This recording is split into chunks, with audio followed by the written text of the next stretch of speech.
Cry aloud, spare not, lift up thy voice like a trumpet, and show my people their transgression, and the house of Jacob their sins. Yet they seek me daily and delight to know my ways, as a nation that did righteousness, and forsook not the ordinance of their God. They ask of me the ordinances of justice, they take delight in approaching to God. Wherefore have we fasted, say they, and thou seest not? Wherefore have we afflicted our soul, and thou takest no knowledge? Behold, in the day of your fast ye find pleasure, and exact all your labors. Behold, ye fast for strife and debate, and to smite with the fist of wickedness. Ye shall not fast as ye do this day, to make your voice to be heard on high. Is it such a fast that I have chosen? A day for a man to afflict his soul? Is it to bow down his head as a bulrush, and to spread sackcloth and ashes under him? Wilt thou call this a fast and an acceptable day to the Lord? Is not this the fast that I have chosen?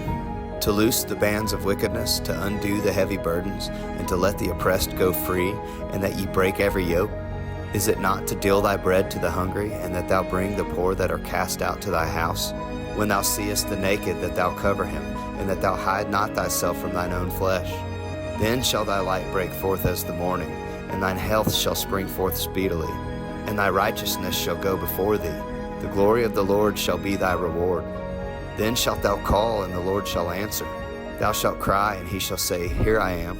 If thou take away from the midst of thee the yoke, the putting forth of the finger, and speaking vanity, and if thou draw out thy soul to the hungry, and satisfy the afflicted soul, then shall thy light rise in obscurity, and thy darkness be as the noonday. And the Lord shall guide thee continually, and satisfy thy soul in drought, and make fat thy bones. And thou shalt be like a watered garden, and like a spring of water, whose waters fail not. And they that shall be of thee shall build the old waste places. Thou shalt raise up the foundations of many generations. And thou shalt be called the repairer of the breach, the restorer of paths to dwell in. If thou turn away thy foot from the Sabbath, from doing thy pleasure on my holy day, and call the Sabbath a delight, the holy of the Lord honorable, and shalt honor him, not doing thine own ways, nor finding thine own pleasure, nor speaking thine own words, then shalt thou delight thyself in the Lord.